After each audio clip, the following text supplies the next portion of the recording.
Yo, what's up, everybody? Welcome. It's Orange Bloods Live on a Monday. Jeff Ketchum, Chad Hastings. We're going to be with you for a little bit.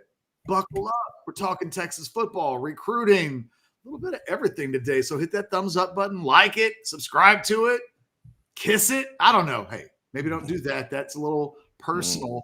We just want you to click some buttons, maybe jump into the Specs chat, send us some super chats. We'll take them. We will. We'll be good about it. We might not go to them in the first 2 minutes because we're going to talk about stuff that happened over the weekend in Texas football recruiting. They get Richard Wesley, five-star defensive end, although there will be Aggies and Sooners in the chat that are like, he's not really a five-star. Well, no, he's a five-star on Rivals and ESPN, and he is a high four-star national top 50 guy on 24/7 and on 3. It's worth being, be very distinctive about what we're talking about. But Chad, a lot of stuff happened over the weekend. It's not just the five-star commitment.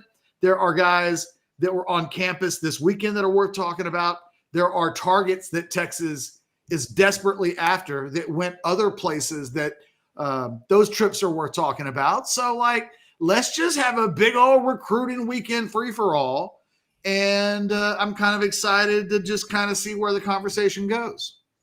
Yeah, I do think it's interesting to start with. If you go off the Rivals rankings, the guy we talked about A&M getting on Friday, I think is ranked like 8th overall in the Rivals rankings, big dog 5-star. Then Texas ends up with the number 6 guy in the overall ranking, big time 5-star according, for them. And both guys are number 1 at what they do. Number 1 athlete for the guy A&M gets, number 1 defensive end, as you mentioned, or edge for the guy that Texas gets. So to me, Ketch, Wesley obviously is the place to start for Texas fans because, as Jareth points out, the dominoes will begin to fall and people can stop panicking, LOL, with the quotes. Because for me, Ketch, if I'm a Texas fan, there's a difference, and we discussed this nuance, I think, last week. There's a difference between, are you freaked out, worried, concerned, or whatever by what A&M did, and would you like to respond?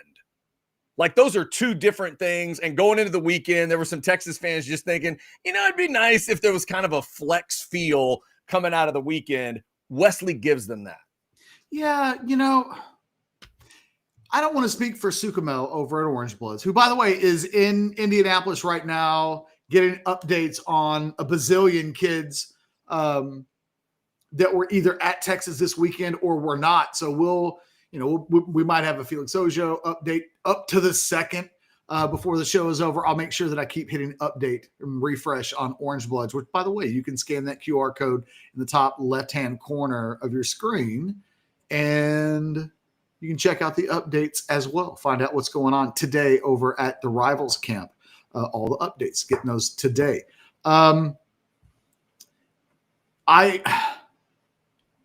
Sorry, Chad, lost my train of thought. Get me back in. Well, I was just talking about Richard Wesley and how a little, a pump of energy for a Texas fan. They understand that everything ends in December, but seeing a name like that pop up, a guy of that level committing in June, just a little hit of dopamine for Texas fans. Well, it's a big dopamine hit. It is, because I think Texas fans wisely know these are the guys that matter, that not every recruit that commits is worthy of having a parade for. And really, we're at a point now when Texas gets a Richard Wesley commitment. It's not the same as when Colin Simmons committed a couple of years ago. It's a little different. It doesn't quite hit as hard because Texas gets a lot of these guys. I think the thing that this one kind of, you wouldn't say it completely came out of nowhere, because, he was definitely a guy that everybody was watching this weekend. But the commitment happened suddenly. And not only does the commitment happen suddenly, but I'm not taking any more visits. This guy was scheduled to be in Columbus on a certain August 30th for an official visit. So it would have been, it was the first thing I thought of when he committed. It was like, okay, well, what does it mean? Does this mean he's committed like he was committed to Oregon and that he could be somewhere next month on an unofficial visit, checking things out, and that he would still be at Ohio State and that this thing might go the distance? And it might still go the distance, but he's saying that he's locked in. He's going to be in Austin in January. He's not taking any more visits. We'll see. I think it's a reminder, oh yeah, this is what Steve Sarkisian does. Mm-hmm. And I think what I was going to say, where I lost my train of thought, sorry, was that one of the big differences that Jason and I had was that he was kind of looking at the KJ Edwards thing from a week ago. And I think he was looking at it through a little bit more of a normal prism of, well, A&M got a guy that Texas wanted. And there aren't a lot of guys in the state of Texas that Texas kind of really wants. So that's a big head-to-head win. And A&M's success coming at Texas's chagrin, like, that's a thing. Like, it just happened, right? And I get where Jason was coming from, because he's not wrong. If you're Texas, you wouldn't want A&M to take a guy that you want. They wanted KJ Edwards. My instinctive reaction to that was, not good. But I have no doubt, none, that if Texas feels like they have to have a badass running back in this recruiting class, they'll find a way. They will get a guy. And it may be a guy that's not even on our radar right now. They did it with Justice Terry. We were not talking about Justice Terry in the summer of last year as anything real. That wasn't even right before he announced for Texas, there were national recruiting guys that weren't even mentioning Texas. And we were talking about it on this show. Texas thinks they're going to get him. Nobody nationally was talking about it, though. So my reaction was just, look, Texas will just get somebody. I don't doubt Sark as a recruiter, not on offense, not on defense, not edge, not quarterback, not anywhere. So when KJ Edwards happened, I thought, oh, okay, well, sucks, but they'll make it up somewhere. And we saw that a year ago at the wide receiver position when they missed out on DeCorian Moore. Oh my God. And there's no doubt about it. He was the best wide receiver in the country last year. And I think he would be the guy, if he were in this class with all of the guys that showed up, he'd be the guy that I would think would make the biggest impact. But still, you ended up with what was probably the best wide receiver class in the country with 3 guys that were ranked 5 stars by somebody. And that was your fallback. That's Texas right now recruiting in a nutshell. It's like, oh, okay, you missed on somebody. I guess we'll go to Florida or Georgia or California or Connecticut or wherever the talent takes them. That's where Texas kind of is. And really, that is the conversation that's mostly shared with Georgia and Alabama and Ohio State. When other schools like Texas from a few years ago beat Ohio State or Alabama or Georgia in their heyday, when they're really recruiting well, Chad, those schools would just look at Texas or one of those schools that win one of these occasional recruiting battles against them, and they'd be like, oh, that's cute. They think we care, you know? Mm-hmm. They think we care. We don't care. We're going to get our 5 stars. Trust this. When December rolls around, we'll have 6, 7, 8. We will. And we'll do that the next year and the next year and the next year. Texas is doing that now. And I think this weekend just is kind of a perfect example of the real estate they live in recruiting, where nobody was really expecting that commitment to happen this weekend. And when it happened, nobody was like, oh my God. Instead, everybody was like, oh, Sark did that thing that he does where he just got a 5-star from California to commit. There was no shock. It was very, very much, oh, that's what Texas does now. And I think that the last week, there's a lot of, this is what's about to happen. This is who they are. This is the way you should react. It's a new ball game. And I think that when you look at the guys that came into town this weekend, again, it's a lot of Texas is shooting their shot. And when they do, changes the game a little bit. Tyler Atkinson, the linebacker from Georgia, that kid's probably going to go to Georgia. But he leaves. Look, he's been in Austin almost all of the summer so far, training with Derek Johnson, which is peculiar. Can't hurt if you're a Texas fan. May not end up closing the deal, but couldn't hurt. Chad, my favorite quote I think he did an interview with Wiltfong over at On3 where he's talking about the visit. And he's like, this was my 4th time to visit Texas, unless you count me staying in Austin all summer with Derek Johnson as additional visits. It's like, well, it has to count as something. So, but that kid leaves and he raves about the visit. And like suddenly, look, not only is Texas a player there, but the thing that and we can get to the Jalen Lott recruitment in a little bit, because that'll be the next one I want to talk about. And because I think that one's really interesting. Texas, I don't think Texas was tripping about Richard Wesley's commitment either. When he describes the moment that he commits, he says Sark had a look of shock on his face. Yeah. And you think about a guy like Alan Clark, a guy that we talked about at length last week. Technically, this is his first positional commitment. He's been involved in the Lamar Brown recruitment, and a lot of guys have been mentioning his name. But Alan Clark's first professional commitment, technically, is this 5-star freak. Nice job with Alan Clark. That definitely stuck out. Like that fact that I'm not saying Kwiatkowski wasn't a part of it. His name didn't come out of Wesley's mouth. Neither did Coach Baker's. But Alan Clark's name came out of his mouth.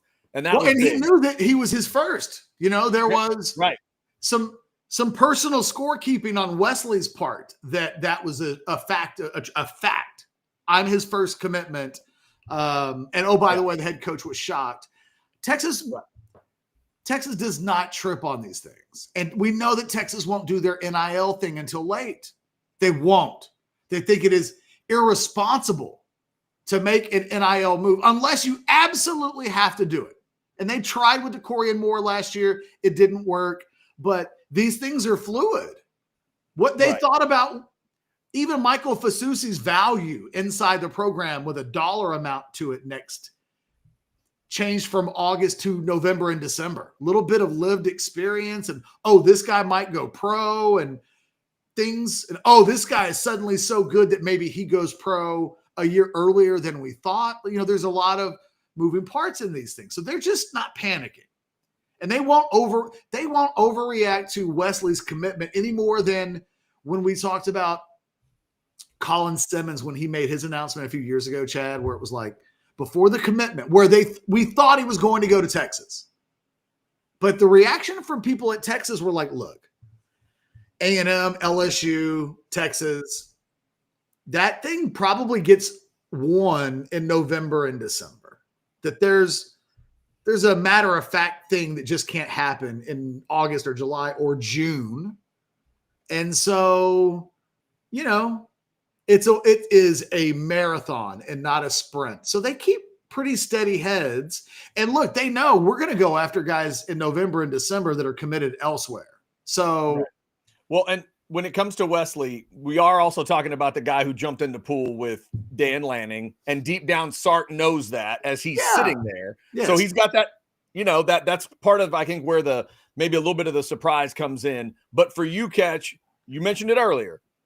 The quote from Wesley, he not only went with the 100%, he went with math that doesn't exist. He went with 1,000%. So when he's that emphatic right now, do you just look at that as, oh man, they're not paying attention to that, it doesn't matter, it's just window dressing? Or did that tell you a little something? And would you actually believe, like, all right, now the kid shut down? I have some questions about this recruitment this weekend that I don't have answers to yet. Here are my questions. Okay. Mm-hmm. He's from California. The rules in that state are different. That's a good point. I'm thinking of Brandon Baker's recruitment. Is he a guy they made an exception for? Because I don't get the sense that kid's going to play anywhere for free, right? Mm-hmm. And why would he? Like he's at a premium position. This is like this kid's not committing again. This kid will think to himself, this has to be it. Because I don't want to be a guy that commits 3 times. They never do. They never do. They all feel like every kid feels like they get a get out of jail card. Right? They do. It's like the first commitment is like, well, a lot of things that you do for the first time in life, the first time doesn't count. It's just a thing. You remember it, but nobody holds you to it. And look, think about a guy like Reuben Owens. As soon as that kid committed to Louisville, and he got, look, Reuben Owens legitimately got mad at Anwar and I because we were pretty dismissive about the Louisville thing. We were just like, that kid's not going to Louisville. No offense to anybody, to Louisville or Reuben Owens. But we laughed that day. We were like, that kid's going to go. So he may not go to Texas, but he'll go somewhere else. And he did.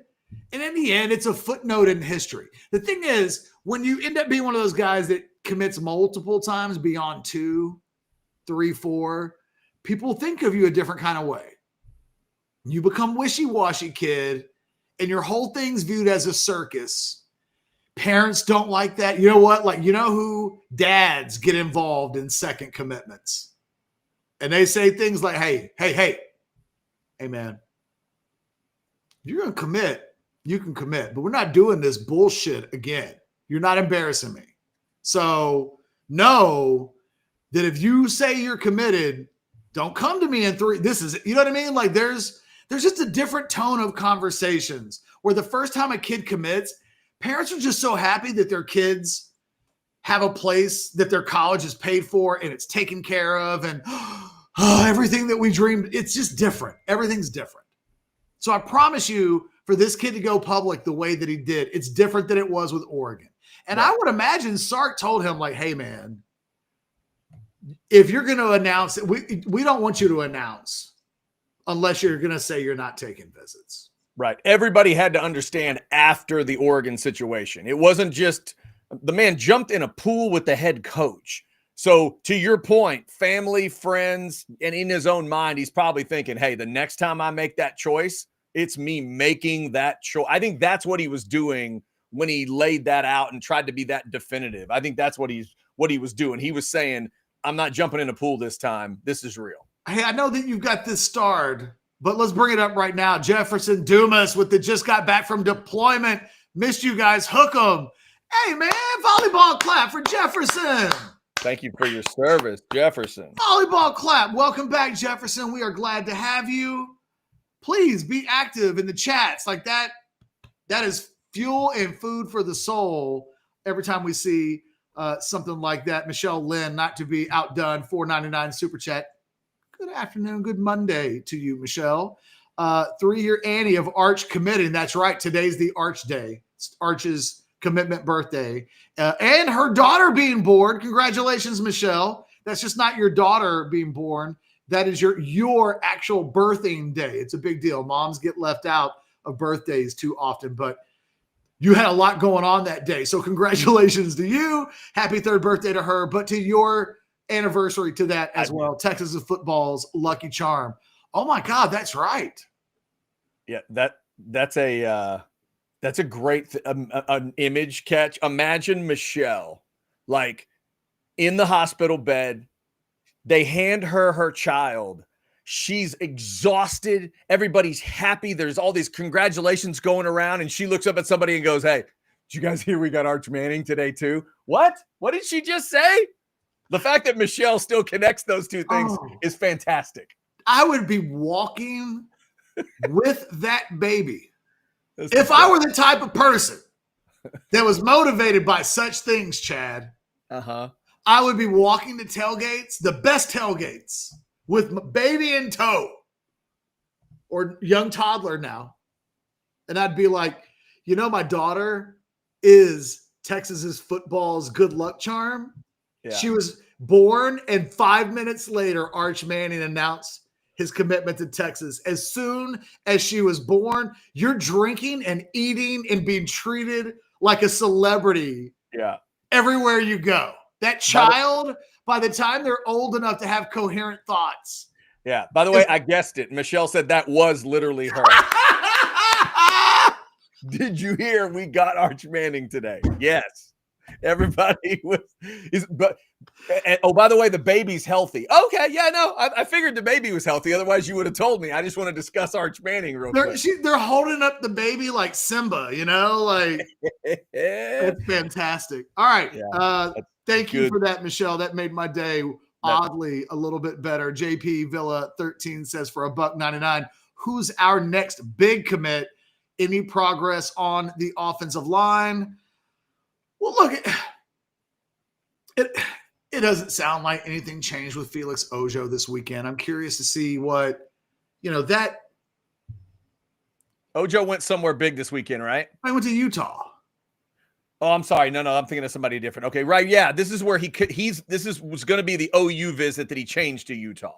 Correct. Gotcha. Okay. That's the one, like Turntine was in this weekend. Sukamel will see him in Indianapolis this week. It's funny. One of the guys, Caden Finley, who's supposed to be in Indianapolis, Jason wanted to see, won't be in Indianapolis, although I keep hearing Jermichael wants his kid to go to Texas. Really? I keep hearing it's a thing. Yeah. And Sukamel and I were talking about it, and he was like, well, Caden says it's not a thing. And I was like, well, he couldn't come out and say that it is. Yeah. And nobody ever admits, rarely, I shouldn't say never, never's too long, but rarely do kids come out and go, yeah, my dad says he's going to disown me if I don't pick doesn't pick us. You know what I mean? Like that nobody admits that. Well, and that's all I was going to say. There's also two different versions of it. What he wants, he might tell us that, and then right after that, it's like, but he can do whatever he wants. I want him to go to Texas. I'm remembering when Corey Redding announced his decision. And by the way, someone brought this up earlier, and I'm really upset that I didn't think of it first. The Richard Wesley player comp is Corey Redding. That's what he looks like. That's who he is. And when you say 6'5", 250, and my God, he's already that as a high schooler. Yeah, man, he might. I said it yesterday on the analysis, like our instant analysis show that we did here on the channel. If you didn't see it, go check it out. It's just like 30 minutes of me. I was in rare form, just me spitballing on all kinds of stuff. Yeah, man, like he may be a guy that grows into being like a 5 tech. He may be a big boy when it's all said and done. There's some freaky stuff that's going on with this kid. There's a reason why he's a 5-star, and his body and how it might project moving forward. Now, he might not get as big as Corey did. Corey got big. But, he could have a Mario Williams type frame if you're talking about perfect body projection. What could it look like? Yeah, man, if he hits the gym and his body develops and he keeps it, like that's best case scenario. You're talking about a guy that physically looks like Mario Williams, who was only good enough that an NFL team was like, no to Reggie Bush and no to Vince Young. We want this guy instead. That's how much these guys can matter when they physically profile at a certain level. Again, that's the best case. And for me, though, Corey Redding is perfect for him. But I think if we're talking about, Chad, who the next big commit is, I mean, there's a lot of guys that look. Chase Calicut was in town this weekend. I think everybody thinks that he's going to Texas. He's ranked coming this week, right? What's that? That decision's coming this week? Yeah, Friday. Yeah. He's a super blue chip by Rivals, 56 nationally. Like, he matters. That's a big one. And to give you an idea, he would be based on the Rivals' current rankings. Calco would be the second highest guy in the recruiting class right now behind Wesley. He's slightly ranked above Diabell, which that will change. Yeah. I mean, sometimes recruiting services can be a little slow on some kids' grades. It happens. I've been telling you kids, don't worry. When it's all said and done, Diabell is going to be a 5-star and everybody's going to have him ranked in the top 10. I think that's certified. Chad, In fact, Diabell certified himself to such a level this weekend. He knows it. He was supposed to be at the Rivals deal in Indianapolis today. Mm-hmm. Not there? It's like when Xavier Worthy popped his 40 time at the Combine. He's good. Changes the pro day. Changed the pro day schedule a little bit, didn't it? He's good. Yeah. By the way, I like that picture. Also coming out of the weekend, Chris Stewart, the wide receiver who I think visited Tennessee most recently. Last weekend, yep. But is a Texas commit. He firmed that up over the weekend, says he's locked in, locked in with Texas. There was a picture that he put out on social media of him and Dia, and Dia's got the chain that you get with that Elite 11 MVP. And Chris Stewart just sends out, hey, y'all ready for this? And it's like, okay, so Chris Stewart, solid to Texas. And the Diabell MVP certainly can't hurt. The thing that I said last week was, it was so weird. I'm on the Tennessee boards, and they're doing updates on everybody that visited at Tennessee last weekend, and they just weren't mentioning his name at all. To such an extent that I was thinking, did he even visit Tennessee? If he's just not being talked about at all. Now look, there's a difference, because none of the A&M sites other than TexAgs had an update on KJ Edwards by last Monday.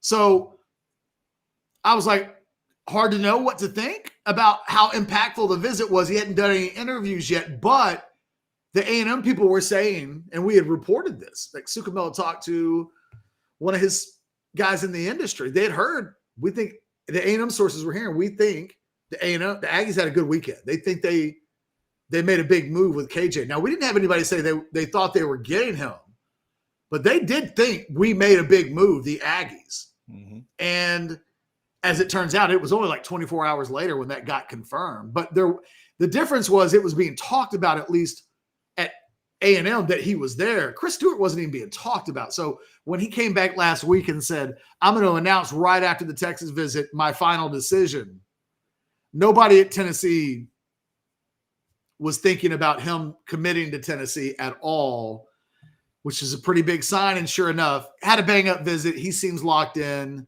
and that's good news for Texas. They want to keep Chris Stewart. So, and if they didn't, they'd probably be like, take some more visits, and then we're going to stop calling you, and you're no longer a commitment. And don't talk. Oscar, I see your $4.99 super chat. We will get to that. If y'all want to jump in with a super chat, it'll go right to the top. Thanks to over 500 of you that are in the Specs chat already. Also, we will thank our great partners today, as we always do. Let me start with sinus and snoring specialists. My wife and I took a little trip over the weekend. Went to the WinStar for the first time. Never been up there. A little bit of a trip, and also, strange bed. Little hit the hotel, but my wife took her CPAP machine with her. I took the dental device that I wear every single night, and we both slept like babies. That's what sinus and snoring specialist is all about, making sure you sleep good, you rest well. No matter where you are, you want to make sure you're getting that good sleep. Make sure you get rid of those sinuses if you have your sinus issues, if you have those. Make sure you get rid of those allergies that you've been dealing with for all this time. And maybe it's about the snoring and sleep apnea for you as well, like it was with me and my wife. You want to make sure you get rid of that. 601-0303. Call them, text them securely on that number. I've told you they've added a new doctor to the practice along with Dr. Slaughter, so they've got more appointment times, early appointment times or late appointment times. They got more of those options for you to help you out. And obviously, they want to ultimately help you out with everything going on with the ear, nose, and throat. You can go to sinussnoringent.com as well. Feel clear, rested, and healthy with sinus and snoring specialists. All right. Let's see. Chad, yes, sir. Do we have a super chat? Yes, we do.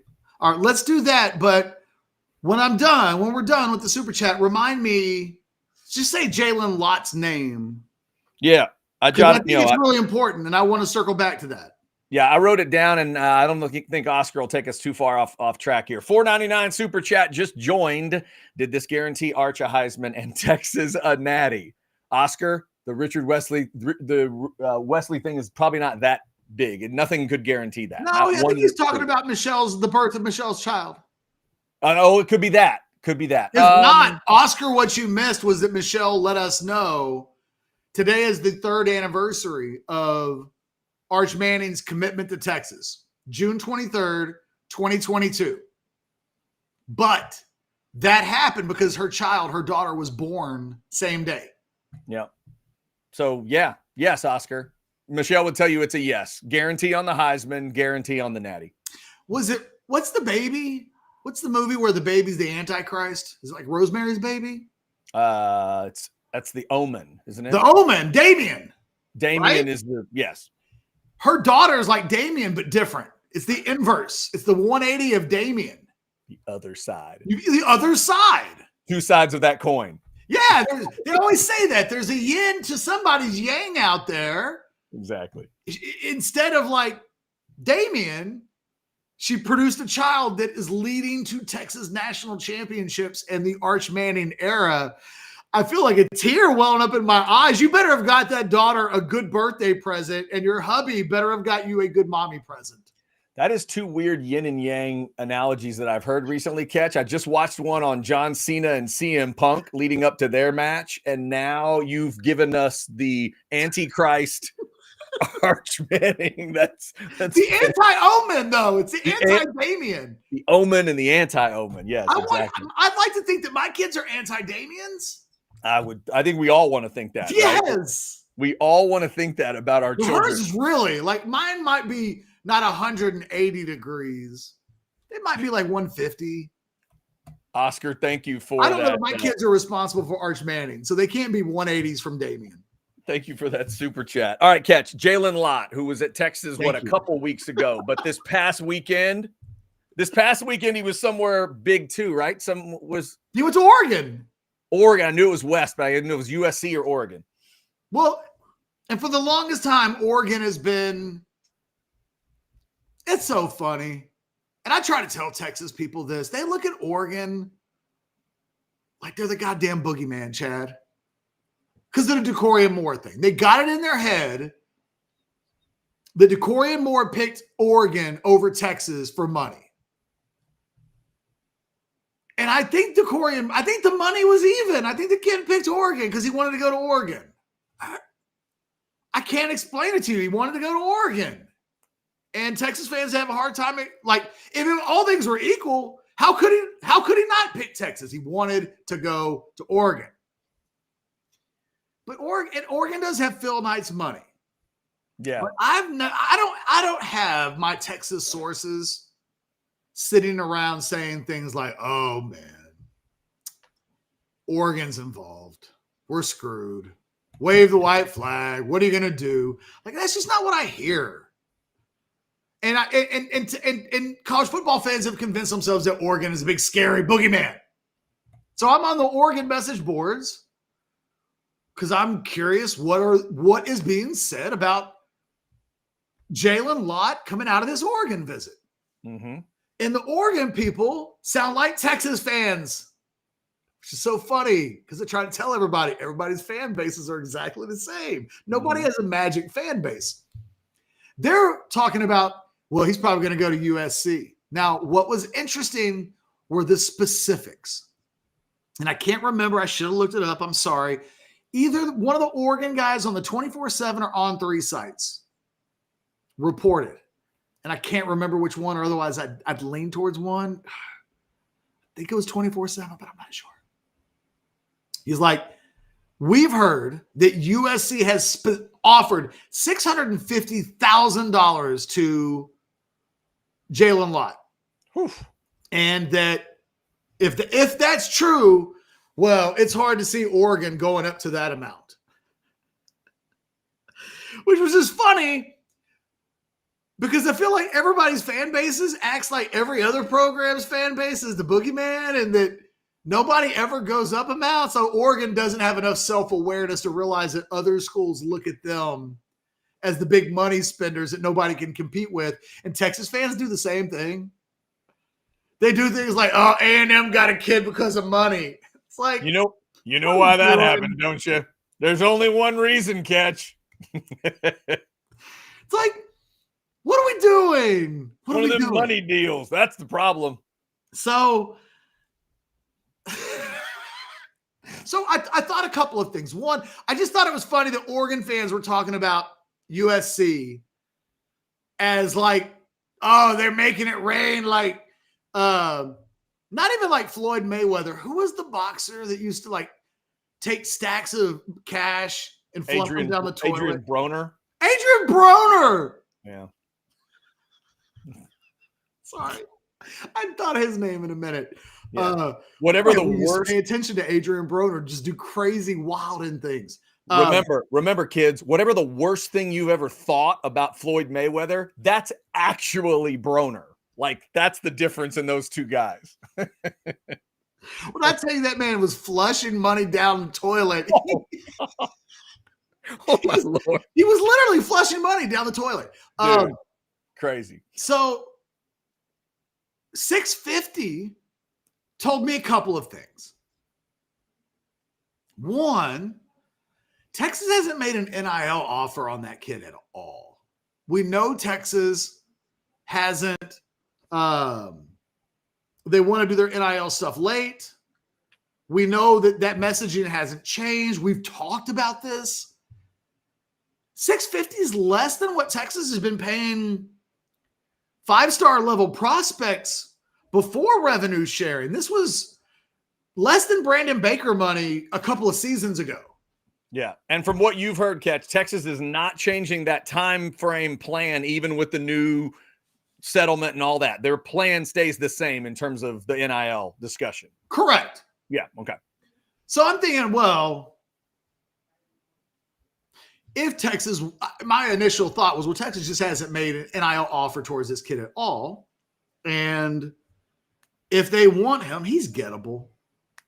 If Texas came in and waved the most money around, I got to believe that Texas legacy probably stays close to home.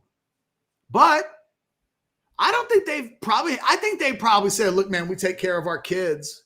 You know, we're going to take care of you, but, you know, we do this late. You'll hear about our NIL stuff later. And you just got to know, like, we take care of our guys. Well, that is cool. But if one school and one school only is like, we're going to give you 650, and that's by far and away the largest number that you have. I mean, you know, that's like anything in life. Something in writing is different than something in verbal, and something verbal is something better than like an idea. What if theoretically we did this? No, what if you said we were going to do it? And then what if you wrote it down on paper? Like, there are varying degrees of seriousness. It just feels like if Texas wants this kid, that's a rate that's doable. But then that brings another conversation specifically with Jalen Lott. And these are the new conversations that we have to start having in recruiting. What if Texas says, man, we had 3 5-stars at wide receiver last year and Michael Terry. We probably want to go out into the portal again. And, you know, look, we look at the scholarship board right now. If I'm not mistaken, let me pull it up. Let me just double check. I'm pretty sure there are no senior wide receivers on the roster, Chad. There are none. So they have 10 on the roster right now. They have 2 committed. So they've got 12 on the books right now. Now, could they lose DeAndre Moore to the pros? Well, yeah, he's the only one that can go early. Wow. Everybody else has at least one more year of eligibility after this season. That's a stacked couple years, but it does affect, Other than Ryan Niblett. Mm-hmm. For the record, Niblett could go pro after this season, technically. I'm not trying to clown on Ryan Niblett. I'm just saying, technically, he's a redshirt sophomore, but Wingo and Mosley are not, and everybody else is just babies. They've got Cohen Brown. They've got Chris Stewart. They've got 12. They'll take another. They'll probably go into the portal. Like, from a number standpoint, Texas may say, we have to have a budget. This may not be a year where we decide we want to offer $1 million or even $650,000 to a wide receiver. I don't know. It may not be a decision that gets made until November and December. But at some point, and this is the thing that my sources continue to tell me, you can't fully properly budget 2026 in the summer of 2025. That you're just not going to completely know what the hell you're really working with until you get closer to knowing what you're really going to be working with. And right now, for instance, according to sources that I talked to in the last couple of weeks, when it comes to roster retention, Texas doesn't have all of its roster in 2025 locked in for 2026. Everything that happened last year is going to have to happen again. Except now there's revenue sharing, so the conversations will sound totally different this January and December than they did last year. The schools will literally be negotiating with players instead of the weird who knows? We have not lived this before. But if Texas has 85 guys on the roster and 30 of them will be recruits, and there are 40 to 50 guys that'll be coming back next year, 98% of those guys aren't on multi-year deals. I was told they got a couple of big dogs taken care of. So there will be a couple of guys, I wasn't given names, and I don't know who they are. They could be anybody, but there are a couple of guys that they know they'll want next year that I've heard will be taken care of. But by and large, the overall roster will be coming back. How the hell could you possibly know how much revenue stream money you have available to break down in the roster right now? How could you have to be accounting for, well, we think DeAndre Moore will come back. Well, what if he goes pro? Well, then there's more money available at the wide receiver position that we had budgeted for wide receiver, or maybe DeAndre Moore's money's not in the revenue sharing money at all. Like, these are things that are still being worked out.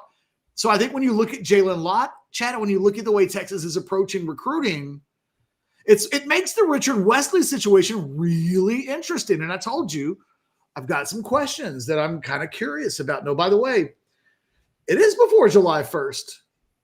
And it's hard to get exact details on what can be done before July 1st, or what was the settlement announced, and what. I'm not saying it's impossible. I'm saying it's fair to at least ask. I don't know. I'm not getting. Every time I ask a question about NIL, Chad, I get a different answer. Yeah. And it was a week ago today that someone connected to NIL sent me a message that was like, the new NIL Go website is a giant piece of shit. Like, it's happening. And it ain't fluid. We call that Monday right now in 2025. So even Trev Alberts, by the way, it is so weird to say the name Trev Alberts and be associating Texas A&M with his name. Mm-hmm. Wow. He was asked in the last 24 hours at an event. I don't know which one. Forgive me if you do. You can throw it out there. But he did an event where he said, what is it that football coaches want to know? They want clarity. And it's like, yeah, they do. Yeah. They all want clarity. They don't have any. And so all I'm saying is there's a discussion about Jalen Lott and all of these guys on the NIL standpoint or revenue sharing. And I'm telling you right now, Texas by and large is thinking, hey, in December, we'll know and we'll go. But we don't know. We didn't know in June, July, and August of last year, and we didn't go, and it worked. We're sure as hell not going to go now when we don't know anything. We don't even know exactly what is the exact amount of money that we have. A&M announced today, I think, I saw a Texags press release on this. A&M is revenue sharing with 6 sports. Did you see this, Chad? Mm-mm. Football, men's basketball, baseball, women's basketball, volleyball, softball. Huh. Okay. Not everybody's doing that. So you're saying not everybody's paying that many sports, or not everybody's correct. Announcing that? Either. Yeah. Like the thing you've heard about Texas, that there's a 75, 15, 5, and 5 split, which I think, they've not yet had the Chris Del Conte press conference where he said, and now, like Zeus with the bolt of lightning, here are the revenue splits. Ta-da! He hasn't done that yet. Yeah, he said those numbers. He just didn't match them up with anything. So we think football, basketball, everything else. We think, but we don't know. Really? Or is that fourth one baseball? No, I've heard. I don't know. Like it changes. I've heard that. Right. Yes. Like my gut would say, if those are the numbers, it's football. The But I 15 is also had a baseball person specifically refer to baseball as a non-revenue sharing sport. oh, geez. But that was a couple of weeks ago. Again, it changes day by day. I can't tell you enough. I had somebody tell me last week, shit, man. Literally, this person texted me, shit, man. My personal lawyer probably understands what's going on more than all of the lawyers in the schools. Right. It was just a way of saying, like, I don't know. Yeah. The search, knows? the search for clarity continues. Over 600 of you in the Specs chat. A couple of regular chats we'll grab, but if you have a super chat, it'll go right up to the top of the list. Speaking of clarity, let's see if we can get you some clarity on what AV Consultations does and can do for you. The season is getting closer. Here you go. Hi, everyone. This is Tom McKay, owner of Audiovisual Consultations. We've been serving and assisting customers in the Texas area. I think I got this by now, old man. This is Camilla McKay, Audiovisual's social media and website manager. Our company has been helping you sit back and relax for the last 37 years. We come to you, and we're the kind of workers you want in your home. We give you all the advice at a great price, and we do a lot more than just audiovisual systems. We have employees capable of performing services like electrical contracting, heated floors, motorized shades. Am I forgetting anything, old man? Yeah, we do surveillance systems, controlled lighting systems, and landscape lighting, computer networks, multi-room audio systems, and of course, we install some really cool theaters. I had a feeling you were going to say that last one. Now, am I forgetting anything? Only this. Remember to hug your kids, laugh with strangers, and make love to whoever the hell you want. So give us a call at 512-255-8678. Or visit us online at avconsultations.com. That's 512-255-8678. I love the fact that each side of that spot has something they're worried about. Kids worried about dad swearing. Dad's worried about the kid talking about loving people. So, yeah, everybody's got their own concerns. If you guys want to throw a super chat in, we'll get to it. Let's just clean off a couple things real quick, Catch. Back to Michelle and her magical child real quick. I mean, since she was born, Texas is slayed. You're welcome. Michelle, Texas fans would tell you thank you for your contribution. Or it feels like checkmate, Chad. Baby was born in June of 22, the day Arch Manning decided to go to Texas. Michelle would tell you that's not a coincidence. And then Texas has started, Texas has kind of gone on a bit of a run since then. Now they just got to finish the deal. So there it is. Also, Catch, real quick general question from Vivek. As we sit today, on track to get 7 to 10 super blue chips. You thrown that number out before. You still feeling good about that number for Texas? Yeah, I think they've got 3 guys currently that have a super blue chip grade. They're going to easily hit that number when it's all said and done. I mean, easily when it's all said and done. I think, the one thing you got to remember about a lot of grades is that everybody is conservative at this point in the year. There are fewer 5 stars. You'll find guys, Diabell, I think if I'm not mistaken, is 60th in Rivals or something like that. And eventually that would just be a super blue chip and a high 4-star, but they haven't given out that many yet. So the numbers are all weird. I think it's even like that with On3 and 24/7 that the numbers, the ratings don't match where they're actually listed in the rankings at this point, which is, I know we're getting really into the weeds with rankings, but to get to a point of where do I think the numbers will finish? Yeah, Texas will be between 7 and 10.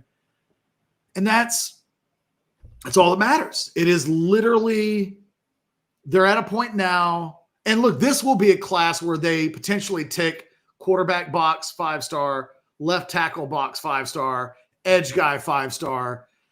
That's kind of the holy trinity. Yeah. Right. Really? I mean, really, I guess defensive tackle would be the next one. Right. If we were ranking, I mean, you hit the first 3. There's no doubt. The big 3 is like pass rusher, guy that blocks pass rusher, guy that throws it over pass rusher. It's kind of that simple, right? Yeah. Check. Yeah, I mean, let's not make this way more complicated than it actually is. And look, not every class has that. Last year's class didn't have that, but this year's class could. And they're just recruiting at a level where next year's class may have receiver, running back, D tackle, cornerback. Like, you just keep stacking them and you spread them out, which is the thing that really separates Sark. And a lot of things I think separate Sark from the Tom Herman experience at the height of Tom's apex at Texas. When Tom himself, I think, if I remember correctly, top 3 in the country from a recruiting standpoint, that 2018 class was really good.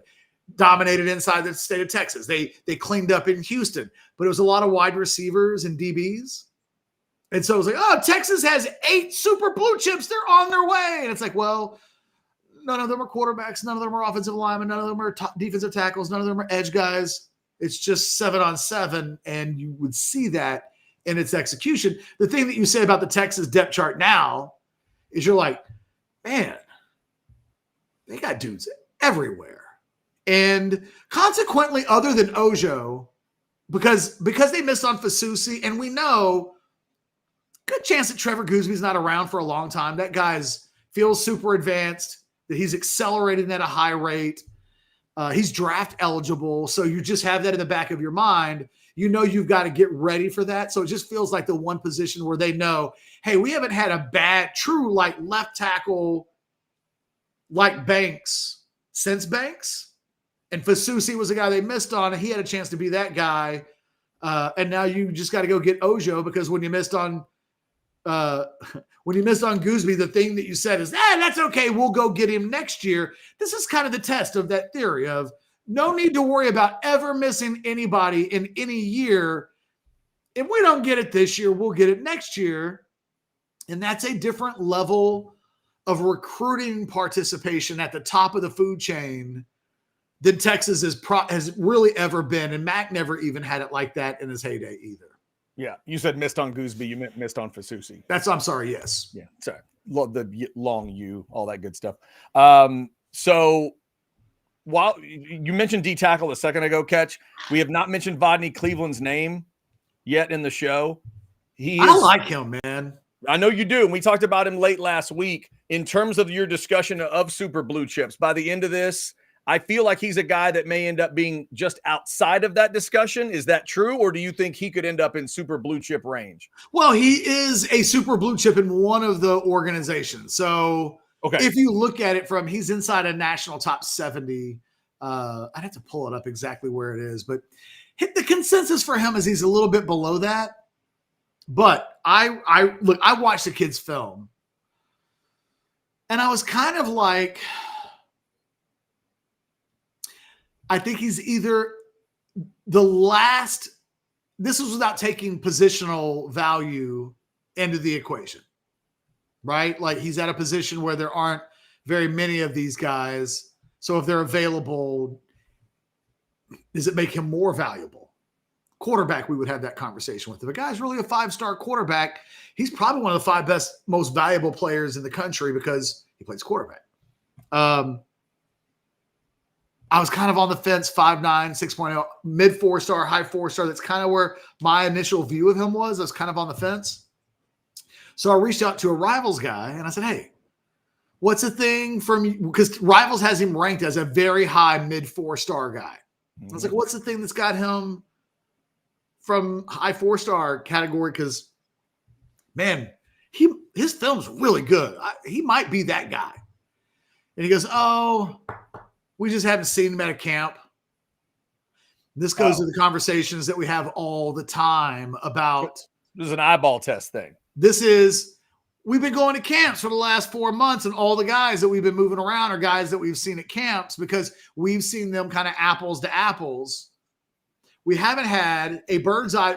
Now they've seen him in person, but they haven't seen him at a camp. And it's like, oh, so it's not that you don't think he's that good.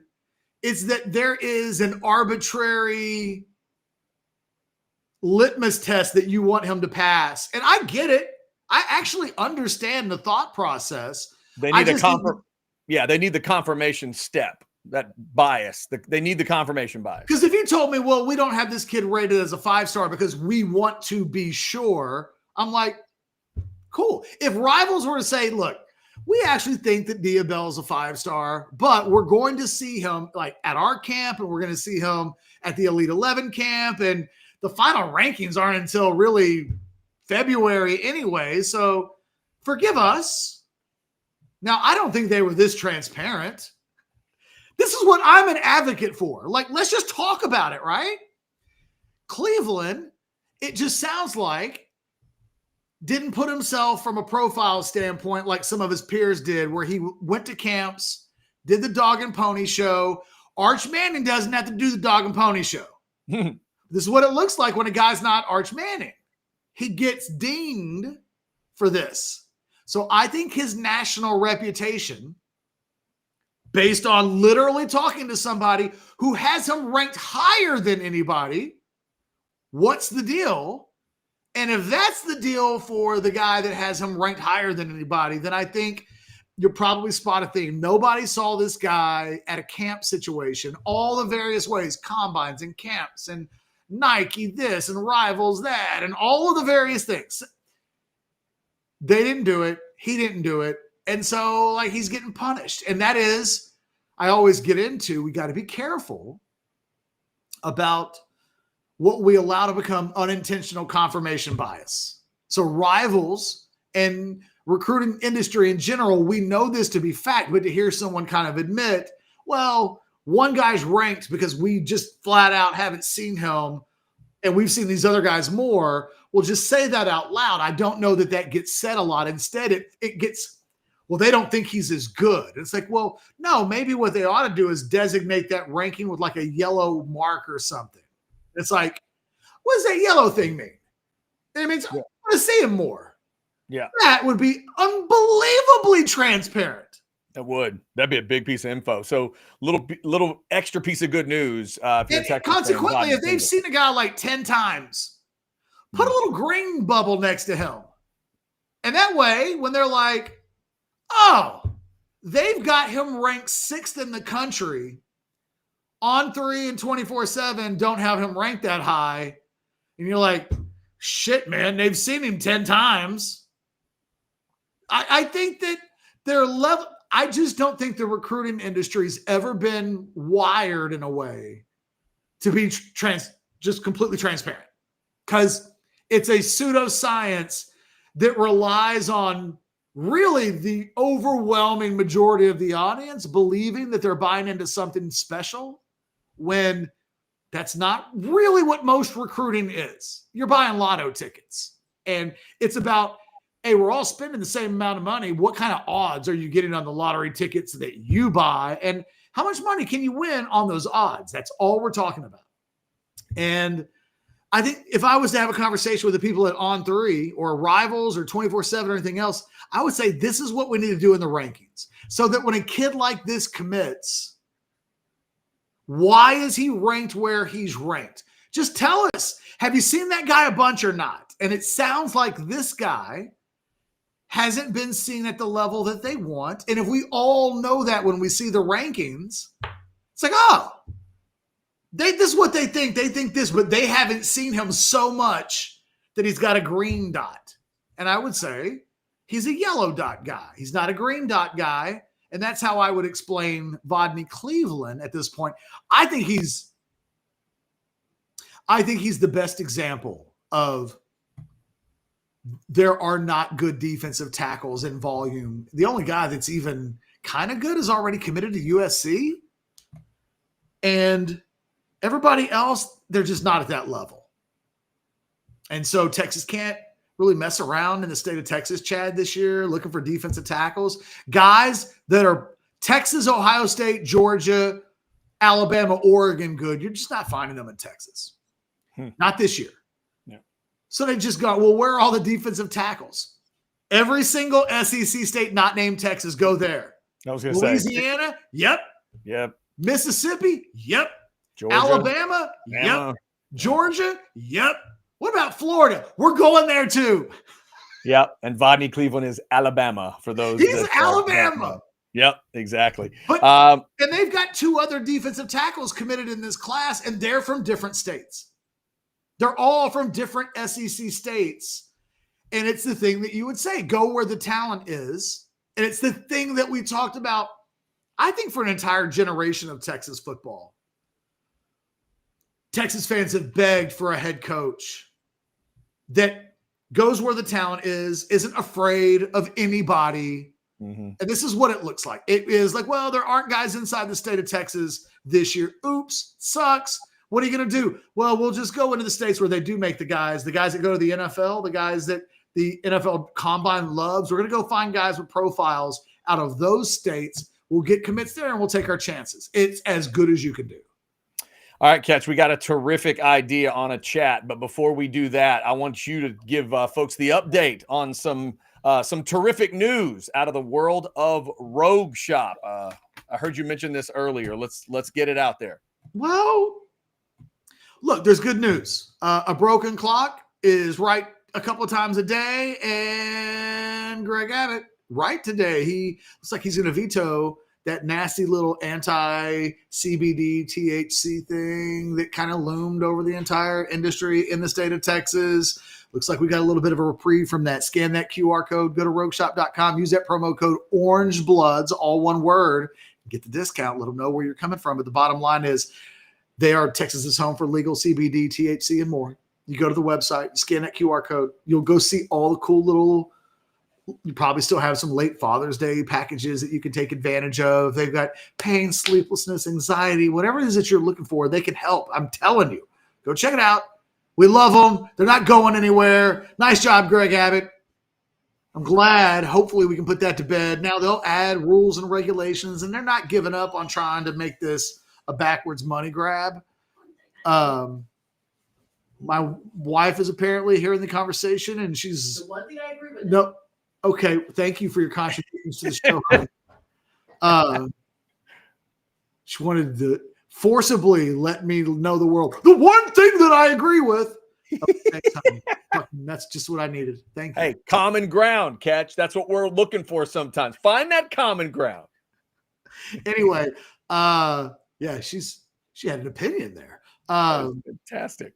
Shook a finger at me like she was a Karen. All right, so Catch, we have a fantastic idea in the chat, and I want to know if you are ready. If you are ready to jump in here, I think we've answered this big question now. Someone asked, Sandman, has Michelle's daughter tried the glorious food known as enchiladas? Michelle, of course, is your non-enchilada sister. Neither of you have had it. Michelle says, she's no, not my cousin.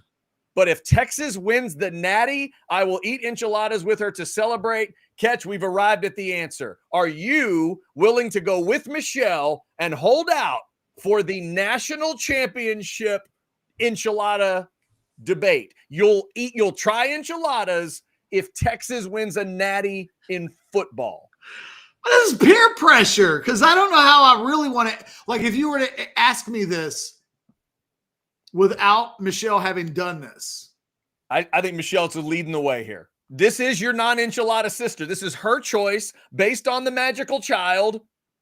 I think you should jump on board with this, and you should do it with them. Maybe you're not with them, but you too will say, I will only eat enchiladas if Texas gets the Natty. Hey, ultimately what you've outlined is the correct answer. But what I would say is I can't declare that Michelle is my play cousin and not be down for the fight about the things that makes us play cousins. Yeah. If I won't lock arm in arm with her and baby Jesus. Yeah. I like the plan. To the enchilada line. Yes. I'm Team Michelle and Super Baby. Nice job, Michelle. Because at this point, we got to make it special. If you guys have gone this long without enchiladas, there needs to be a damn reason. Well, and then it gives us build up to make sure that we get the right enchiladas. Like, yeah, it's a bit now. Exactly. That would be a damn reason to do it. And who knows, maybe in the post-game celebration, Sark or Arch or whoever it might be might throw out a place. You know what I'm going to go do? I'm going to have the so-and-so enchiladas, and that tells y'all where to go. And then you could Jimmy Johnson's like, how about those Cowboys? It's like, I don't even know who has good enchiladas. How about the Mount El Rancho enchiladas? I don't know if they have the Yes, best. exactly. Right? How about the Mount? Now you can go get the enchiladas. Yes, exactly. It's me, Tierra, in San Antonio. Go have it. You got to have it. All right. Thank you, guys. Thank you, Michelle, for officially. Maybe somebody would want to treat us. That could You know, be. like there's got to be like a badass Mexican food restaurant out there that's like, whoa, Ketch and Michelle need to have our enchiladas. There you go. That's Not it. let Matt steal that BS. No. Yeah. Now we've got the idea simmering. Now we just need to figure out how to make it happen. Come on, 1 in a million, back it up. There you go. There it is.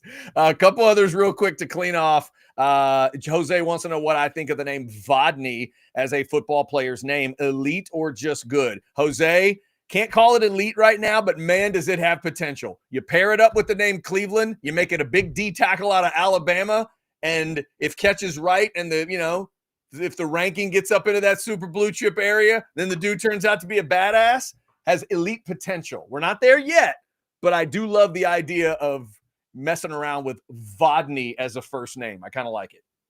Can I make a confession? Yes. What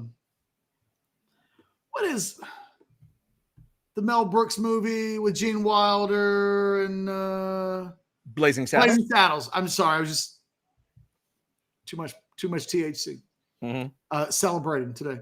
Yeah. In Blazing Saddles, have you seen Blazing Saddles? I have seen Blazing Saddles. Okay, so when he's talking to like the vaudeville actress or whatever she is that she sends in to go like manipulate the sheriff. Yes. Her voice, where she's like, I think of her, where she's like, Vodney, darling. She does that.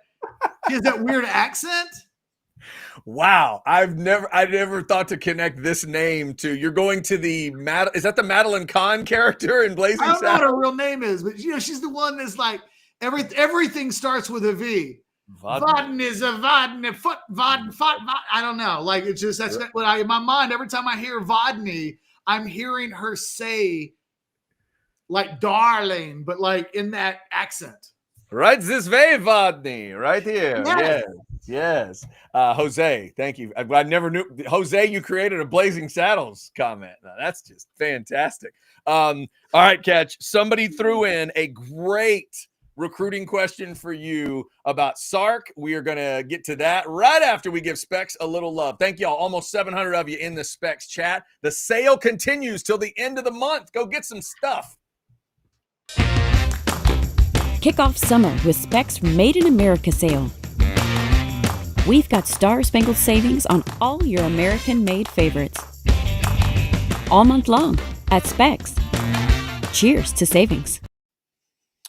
Vivek wants to know, Ketch, so you're saying Sark is recruiting at a better clip than Heyday Mac? Is that how far you're going? Yeah, I would say that in part because they have officially reached levels peak-wise that Mac wasn't able to topple. I wish I had that graphic I would show you.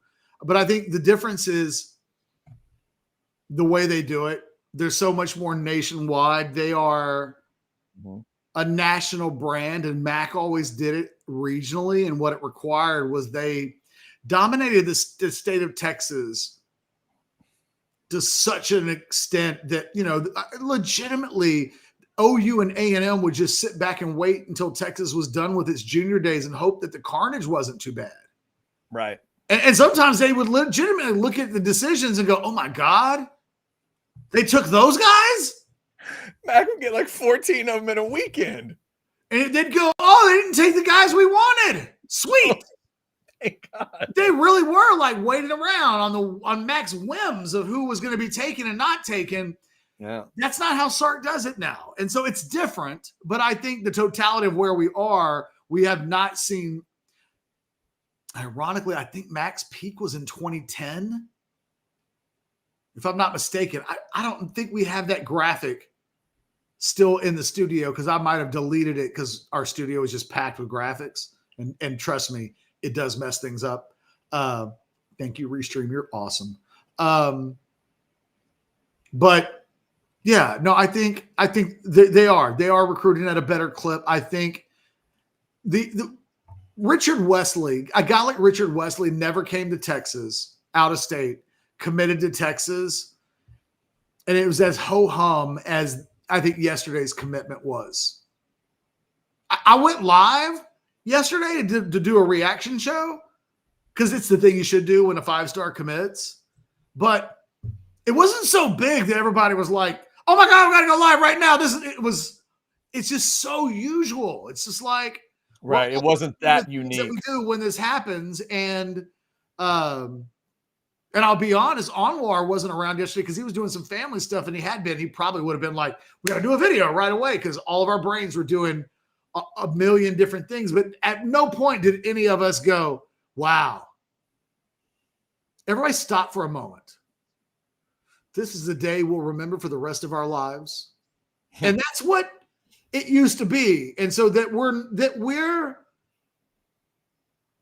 look, I took Richard Wesley off our front page because I think my column is a better A1 spot in terms of getting people to come in today and subscribe to Orange Bloods. And, that doesn't happen. Like when Ryan Perley was around, you didn't do that, right? It's just a different atmosphere. So, yeah, I would say yes. Thank you for the question. Yeah, I like your use of the word nationwide. Remember the ZZ Top song, I'm Bad, I'm Nationwide? Maybe that's what they should play at the fourth quarter for the fans that don't like Thunderstruck. Just play Sark. Just put Sark's head on the screen and just, I'm bad, I'm nationwide. I'll tell you what, man, if you're going to the Metallica concert, I am reminded sometimes play the hits. I like early Metallica stuff more than I like anything else. And I'm not like a metalhead that gets into, I'm not. If anything, I'm a bit of a poser. If I really get into like, what Metallica do you like the most? I like the early stuff. I'm a little bit of a snob. I'm really not. I do like the early stuff, but I don't pretend that I'm a metal expert. But you'll listen to people who love Metallica. They'll get into some of these conversations sometimes. And it's like, they get snobby. Oh, anything after they did this, it's not even real Metallica. You know what I'm talking about, Chad, right? Oh, yeah, sure. But then you go to the concerts and they play those songs that the other people like turn their noses up at. And you're like, y'all motherfuckers need to just shut up forever. Shut up. This song's a banger. And you know how I know it's a banger? Because there's 70,000 people in here right now losing their shut up. And that's what the Metallica concert last week reminded me of. Dude, you can get all snobby about the big hits. They're the big hits for a reason. Yeah. And never does that feel more applicable, honestly. Yeah, that's good. It's good. Now there's that Blazing Saddles analogy, Metallica analogy. There's all kinds of stuff going on. See what I do when you see what can happen with you with a little bit of rogue shop in your life? See? Yeah, exactly. That is perfect. Perfect. All right, let's see. We've got we've hit a lot of recruiting so far today. Let's hit one more of our great partners. We'll see if Ketch has got anything else he wants to hit. I know at some point he wants to hit some hijack poker. Hijackpoker.com. Put that app on any device you want. Got to be in the great state of Texas to do it, but get online, play some good online poker. You might end up at a virtual table with Mr. Ketchum or Alex Dunlap or some of our great chatters and friends out there. So check them out, hijackpoker.com. All right, Ketch. Wesley, Cleveland, another couple other defensive linemen get added to the 26 class over the weekend. We've hit some of the other big names. We talked about Ojo and Turntine. You mentioned Calicut. Is there anybody that you wanted to mention that we haven't? You talked about Tyler Atkinson. Anybody? Think, look, you got to watch when someone asked earlier who could be the next big commitment. I don't think this guy will register nationally as like a monster commitment, but they've got Mady Creek linebacker Kosi Akpala who get ready. I think that, Fort Myers, Florida, defensive tackle Kendall Guerrero, I think he's announcing July 2nd. Get ready.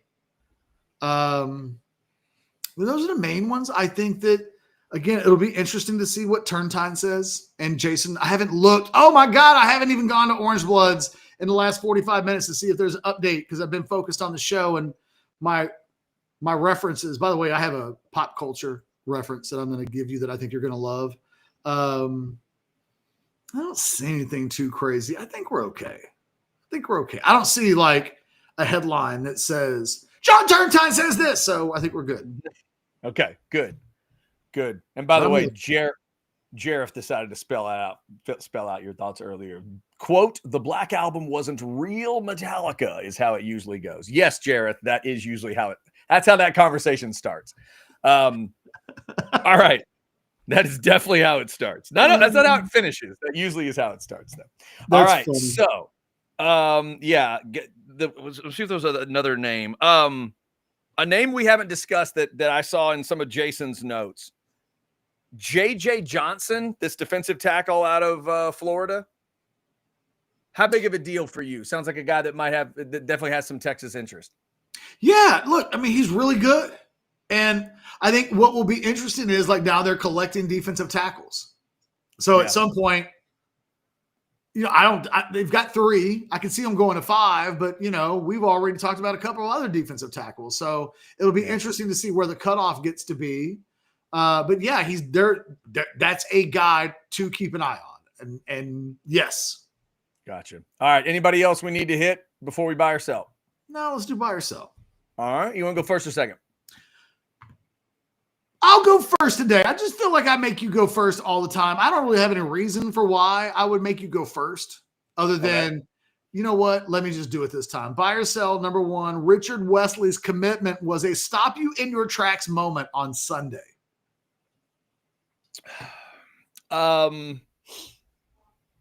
Sell. And it's out of respect for what Texas has done and is doing. It did not stop me in my tracks. I noticed it. And started, processing what it meant. But my compliment to Sark would be, it was a part of my weekend. And I went, oh, there you go. For the Texas fans that wanted them to kind of punch back a little off what the Aggies were doing, that is big. But it wasn't like life-altering, stop my life kind of stuff. Because Sark's kind of doing that right now. Buy or sell, number 2, Kevin Durant to Houston is worth getting popcorn ready for. I mean, it's got to be a buy. I'm giving him enough respect that there's still enough left. Plus, as you pointed out in your 10 thoughts, to add the ingredient of Kevin Durant into the wild, unholy NBA trinity that is the 3 Texas teams. I have no idea what that's going to be, but we all have to sit back and enjoy. There'll be a little part of you that will wish you were doing radio. Oh, during whatever the hell that looks like. It is going to be crazy. Yeah, popcorn needs to be popped for that one. Durant in Houston. Durant coming back to Texas is crazy. Throwing him into the Mavericks, Spurs, Rockets thing could be fun. As a innocent bystander, I'm yes. Yeah, it'd be even more fun if the Mavs hadn't unloaded a gun into their foot, but that's another story. Well, somebody's got to be Barney. 5 Spurs and Rockets right now are just glad it's not them. Yep. Buy or sell, number 3, Oklahoma City's title and Game 7 win was tainted last night by the injury to Tyrese Halliburton. I mean, that's a sell because that's a strong word. Tainted would do a lot of heavy lifting there. No, this happens in basketball. We've talked about, but besmirched it, Chad. We have talked about this before. This does not create asterisks. It doesn't create titles. That's the stuff you reserve for. There are some things, yes, but not titles like this. It sucked. It was taken from us in a way in terms of being fans, but nobody goes back and says Alabama's title is tainted because Colt got hurt. Did it suck? They do. Oh, they do. Did it suck? Yes, it sucked because we were robbed of the game, but it doesn't make the title tainted. No, I'm going to sell that. Congrats to Oak City. You're underestimating. I'm a little surprised at how unliteral you're being today because there are literally Texas fans that still will. The rest of the nation doesn't. There's a difference between, do you think they would have won if Colt stays healthy, and is the title tainted? Texas fans think it's tainted. It's that's silly. Come on. And look, I think you're wrong here, but I think you're wrong about, again, I'm a little surprised your OCD didn't kick in, because I do think the Game 7 wins tainted. I mean, how could it not be? The other team's best player got hurt. Like, you'll never be able to talk about the Game 7 without mentioning that the other team's best player got hurt. Right, but you But put it the all title's together. not. The title's Right. not. So it's You a put the sell. You put it together. It has to be a sell for me, because you put the title in Game 7 I together. just think your reasoning, you could just as easily have just said title, no, Game 7, sure. Yeah, no. I'm just saying, normally, I'm not saying that's the right way to do it. I'm saying normally when I reverse engineer the questions, I think about how you'll answer it, and you just didn't go as merry as I thought. But you remember, when it comes to buy or sell, I'm an all ingredients in guy. It's either all buy or it's a sell. You're very much pass or fail. I get it. Exactly. It's got to all be there. Buy or sell number 4. You stopped caring about college baseball by the time LSU actually won it. Buy, because you just informed me that happened. Because I read Coastal Carolina. I read your 10 thoughts. I knew those were the 2 teams in it. And over the weekend, I said to my wife, hey, we need to check on that Game 1 and see what happens. Never checked on Game 1. And by the time I read your 10 thoughts, I think they'd already won it. So, yeah, I had checked out by then. All right. And finally, buy or sell number 5. So, look, here's what happened. On Friday, you told me that you'd seen The Graduate. Yes. And I haven't. And I didn't tell you that. Yeah, that's pretty wild that you hadn't seen it. I've seen pieces of it, but I've never seen The Graduate. Mm-hmm. And then I decided, you know what? I'm going to do Hoffman's top 10 this weekend. Yep. So here's my question. Knowing that happened, buy or sell number 5. I was going to ask you a question involving The Graduate potentially aging worse than Gone with the Wind as a movie. But then I realized you haven't seen Gone with the Wind. Buy or sell? Bye. I have not seen Gone with the Wind. I have seen The Graduate. I have not seen Gone with the Wind. I'm going to guess that it's Gone with the Wind that probably doesn't age quite as well, but I was interested to see your comments on The Graduate. I haven't seen The Graduate in, it may be like 10 years ago that I watched it. I didn't watch it as a kid. I probably saw it in the last decade or so. And it is a movie of its time. I will say that. Dude, that movie inspired so many men to hear women say the word no and to be like, she really means yes. Didn't you see The Graduate? Didn't you see the Oh, here it goes again. Here we go. Chad, as a man that's married to a woman who's told him about the time that she was stalked at Baylor by a guy, like, if I've heard that story, I've heard it 500 times. And look, to be fair, if I was a woman and I'd been stalked on a campus and people weren't taking it seriously, and like when she went to the cops, they didn't take it seriously. If she wants to tell that story when it pops up, fair enough, right? But I've heard it a lot. Sure. As a person that's heard his wife tell her stalking story 500 times, watching a movie, spoiler alert, it was a long time ago. Forget about how it happens, how he tells her about what happens after he tells her with her life and her parents and divorce and all that stuff. That dude shows up on campus, no job. He's given up everything in his life, and he just follows her around, hiding behind trees, sneaking up on her, chasing her on the bus. She's on the bus. That dude starts running after the bus, trying to get on a bus that he knows that she's trapped in, and she's like hiding and embarrassed, and he won't take no for an answer. And like, I couldn't believe I was watching it. I was like, holy crap, they were wilding in the 60s. They're just letting that go. Yeah, it's a bit of a time capsule movie. That it just sits in this one time frame. It is, yeah. It's a stalker movie. I told my wife I watched The Graduate. She was like, oh, the movie where at the end they're sitting on the bus and they're like looking into the camera, right? She was like, how was that? I was like, you wouldn't believe The Graduate as a story if I told you. Yeah. If you just get to the moment where they're on the bus and they don't tell you anything else, you might buy it. But then It's a beautifully crafted movie. But how it gets to the bus is a bit of a rocky road. You want to know how a movie was written by a man? New rule. If in the movie a guy takes his date on it's a first date, and he takes her to a strip club, and at the strip club, the stripper starts bopping. Is that the best word I can use? She starts bopping. That's fair. Her boobies on the top of the head of your date, who is so emotionally wrecked that she starts sobbing at the table because this is happening in front of her, in front of everybody. She runs out of the club. She's just trying to get away. She's just trying to be safe. What happens next? The guy who's treated her to this awesome experience throws himself on her and starts kissing her. And you know what happens? She likes it. That's how you know a movie's written by a man. Oh, that's how you know. Oh, they didn't have a woman on the set to go, hey, can we talk for a second? You know, that's not what we want, right? You know that. Like, we like bad boys, but we don't want bad times.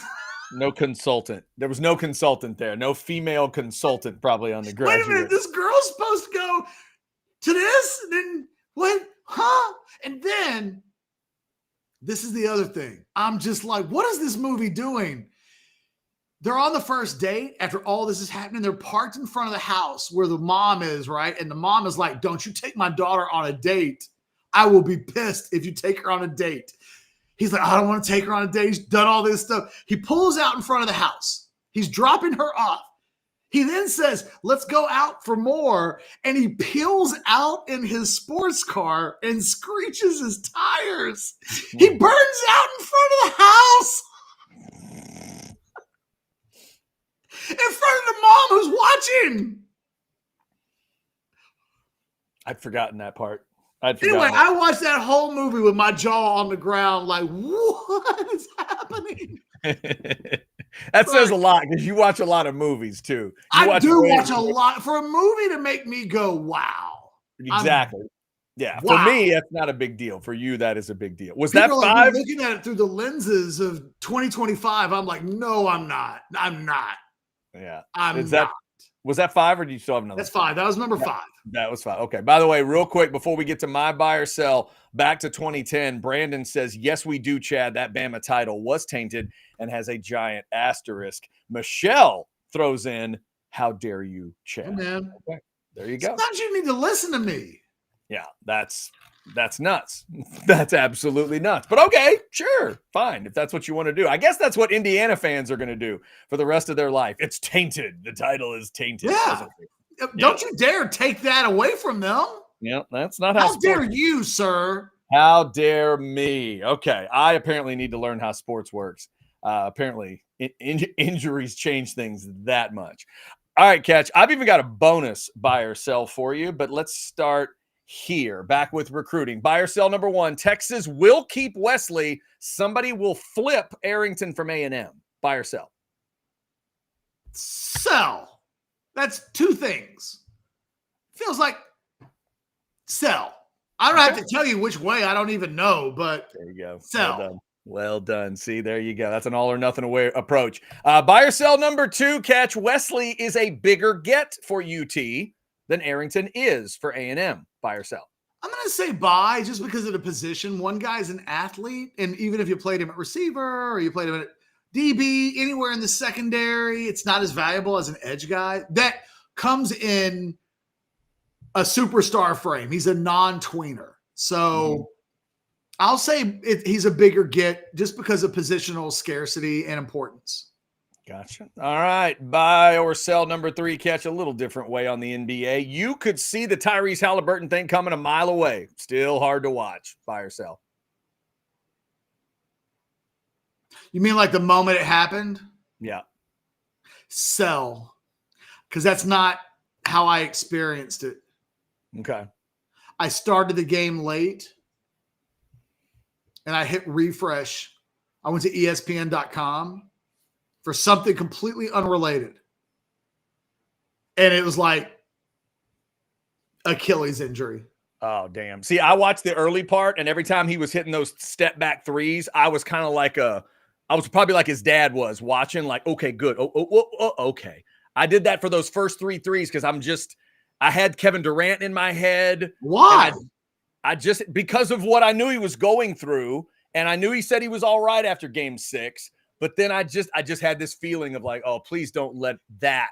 Did you see most players in the history of the league this year had Achilles injuries? 8 players. Is that right? And then it was like they showed, it happened to Lillard, it happened to him, and it happened to Tatum. They all wear number 0. Jason. Oh, God. Hadn't thought of that. Yeah, weird, right? Isn't that weird? Does Anyway. Halliburton wear 0 too? The tweet that I saw had 3 like big time guys. Maybe I'm getting one of them wrong, but like, yeah, it was like 0, 0, and 0. And I was like, oh shit. Okay. And also the slow motion where you can just literally see it. It was like I hate that. You always know when it's an Achilles. You can see that. Yeah, it was not as bad for wrestling people as like the Triple H quad thing. Wasn't that bad, but it was bad. All right, catch. Buy or sell number 4. Cowboy legend Tony Hill is 69 years old today. You can tell me where he went to college. Where he went on college. Sorry. You can tell me where he went to college. I am really surprised that I don't answer to this. I'm going to say sell. Stanford popped into my head, but I don't know. You would have been right. Yep. That's it. Then my instincts were right, but I didn't know that. That's just what I thought the answer was. Yeah, your instinct is correct. He's one of those guys that I only remember as a pro, so I don't put it in my head that way. So I wouldn't have gotten it right. I had to look it up to see. Stanford is the correct answer for Tony Hill. All right, Kat. He is. A lot of those Cowboys from that era have famous acquisition stories. Where they're famous for how they were acquired and what round they were taken in. And I don't really have that experience with Tony Hill. He's not part of like the Dirty Dozen recruiting class, or there was nothing notable about it. I don't even remember like what round he came in. So, and normally I know that with guys, like exactly how they were acquired. So weird. All right, Catch. Before the bonus, let's get number 5. Meryl Streep. You went to the movies I'm going to. Had a birthday yesterday. I have seen 3 movies that she's in, which is so sad. You can name 2 of them. Buy or sell? Buy. Right. The Devil's Wears Prada has to be one. That is correct. That is one of them. Okay, now can you come up with the other one of the there's 2 other movies that Meryl Streep's been in that I've actually seen. Can I need to go to a filmography. So look, I'm saying yes, but go to the next question. I'm going to have to circle back around. You're going to pull up the list? Okay. Yes. I'm going to figure it out, but I need to see a list. All right. So here's one I had for you on Friday, but we were unable to finish off and we didn't get to do buy or sell Friday. So here's your bonus catch. Lionel Richie was 76 years old on Friday. If the lady duet was guaranteed either way, prime on prime, you'd rather see Lionel in concert than Kenny Rogers. Buy or sell? Sell. You want Kenny? Okay. I love both. Yeah. But every time I watch Lionel sing Lady, I always think, Kenny's better in concert. I think Kenny does a better live show. Okay. So you'd rather have the full Kenny live show with the duet in the middle instead of the opposite with Lionel. Okay. Fair enough. It's close, but I think so. I don't answer this one strongly. Okay. I feel like All right. The very first movie that popped up is literally the one that I think you've seen. Okay.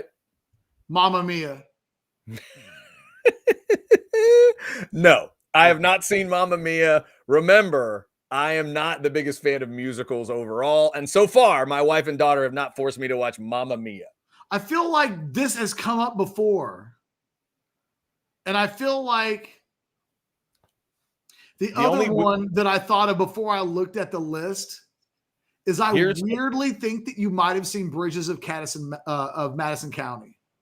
See, you worked your way through it properly. I was going to say the reason it's been discussed is it's also another legend, and it's one of those sad movies on my list because I've only seen a few of his movies. Well done. Bridges of Madison County is one of the other two movies of Meryl Streep. Now, the third one, I don't know. I feel like if I remember correctly, it is. And the third one would be really tough to get because she's not a focal piece of the movie. I have seen the Little Women that she's in. Right? Like she's a secondary character. She's not even Meryl Streep, really. I didn't even think of that as a movie that she's in. Yeah, me either. So, but technically, I was looking for anything I could get earlier. So I've technically. Well, she was in Into the Woods. Did you see that? I have not seen. No. Okay. What's Into the Woods? You have a daughter. She might have wanted to see that. I was just throwing that out there. No, haven't seen it. Sad story there. Happy birthday to Meryl Streep yesterday. All right, Catch. That's buy or sell. I think we are good. I don't see any super chats we mentioned or that we missed. Anything else? Just some of the movies that you haven't seen. I can't believe. No, it's sad. I haven't seen Silkwood, and I haven't seen Kramer versus Kramer, and I haven't seen. I almost watched. What's the one she's in recently with Tom Hanks about the newspaper in Boston? The Post or whatever it's called. The Post. I almost watched that movie, but I didn't. So yeah. I've had to have seen 20 Meryl Streep movies. The movie that you haven't seen that I'm a little surprised, it's one of those guys movies that guys love. If you find a guy that loves this movie, he loves this movie. What's that? I'm surprised you haven't seen Deer Hunter. Yeah, that's the one because Deer Hunter gets me not only that movie, but that's like the big, who is it? Is it John Voight and Christopher Walken that are in that movie? It's a monster Christopher Walken performance. It's it's not Steve. It's not Voight. Voight's in like Midnight Cowboy with Dustin Hoffman. Deer Hunter's another monster guy, though. Deer Hunter is you're getting. Is that Gene Hackman? You're getting De Niro. De Niro. Okay. You're getting De Niro. I mean, the cast is stacked. You're getting De Niro. You're getting John Cazale in one of the only 5 movies that he did, but they're all-time bangers. Okay. And then you're getting Streep, and then you're getting Walken. And they're all sensational. But yeah, that's one. Yeah, I'm just like Sal here. Sal says thank you, Sal, for admitting it. He says, I have never seen Deer Hunter. Sal, I need to do it. I'm going to write that down. Catch, I'm writing Deer Hunter down. I need to. I know people who are like, oh, that's my favorite De Niro performance. Yeah. Then that's, and he's another one. If I went and told you how many De Niro movies I'd seen, you'd probably think that was sad too. Because I haven't seen near enough of those. I'll tell you what Deer Hunter is memorable. I would tell you to watch Deer Hunter for you'll be like, oh, I get Christopher Walken now. I get it. Yeah. And then you'll go, oh, you're going to get there are going to be some things in that movie that you're like, oh, okay. I didn't realize that this was a pop culture reference. Right. And here's where it comes from. But then you'll walk away and you'll never forget that you watched Deer Hunter. Like it is a one of one. Yeah. Got to do that. Sal says all-time nominated for Oscars. Yeah. No, I got to see it. I will do it, Sal. You and I both. Sal, you make the promise too. You see Deer Hunter, and I will see it. I don't think it's like my favorite. What Deer Hunter is, it's a hard movie to completely describe for me. But if it's on, I stop. It's on. Yeah. So I don't sit around going, it's one of my favorite movies of all time, and it's my favorite this or my favorite that. If it's on, I watch. I don't know how to describe it other than it's good enough that if it's on, no matter where it's at in the movie. And it's a weird movie where I kind of like the first half more than the second half, but the second half is the most famous of the parts of the movie. Okay. All right. Yeah. Somebody put in the chat. It's a long, sad movie is the way they Hey, man. determined it. I didn't say it was a joy watch. It ain't Mamma Mia. That is not, I did not say it is the funniest, good time, frolicking movie you've ever seen in your entire life. In fact, okay. So you're saying ABBA is not part of the soundtrack of this movie? I'm saying ABBA could be in the movie and it would make you be like, oh, I'll never look at ABBA the same again. ABBA's different now. It is not a movie where the sound of its soundtrack does not dictate what happens in the movie. All right. The movie dictates what happens in the movie. Oh, damn. Here's a comparison from Paul. Paul, thank you for helping me here. Deer Hunter is like Apocalypse Now in terms of I was about to entertainment say that, Chad. quality. It's when you're done with Apocalypse Now and you're like, oh, I've never seen that before. Yeah. And that's one I've not seen all the way through. Probably the strangest movie I've ever seen is A Clockwork Orange. That's probably the weirdest movie I've ever seen that everybody knows. It's a different kind of weird. It's not Clockwork Orange weird. Yeah. Okay. Because that is taking you into a dystopia that it's hard even to be in the time and place of the way they're projecting that dystopia. This is like, hey, this is the worst of like Vietnam and Cambodia and that whole kind of the end of it's thought of as like one of the last great Vietnam movies. Okay. Gotcha. Paul, thank you very much for that comp. All right, Catch. Anything else we need to hit before we get out of here? Nope. Thank you all for liking and subscribing and getting your notifications. Remember that QR code in your upper left. It's the easiest way to get signed up for orangebloods.com. All the stuff from the weekend, the Richie Wesley commitment, all the news and notes from that. Got war rooms every Thursday night. Catches 10 thoughts from the weekend on Sundays. Anwar's Sunday Pulpit on Sundays. Just to mention a few things. Get signed up with orangebloods.com today. We appreciate you. Tomorrow at noon, it'll be the Modcast. We'll get the Modcast guys together. Catch will be back on Wednesday. And y'all take care of yourselves. Have a good start to your week.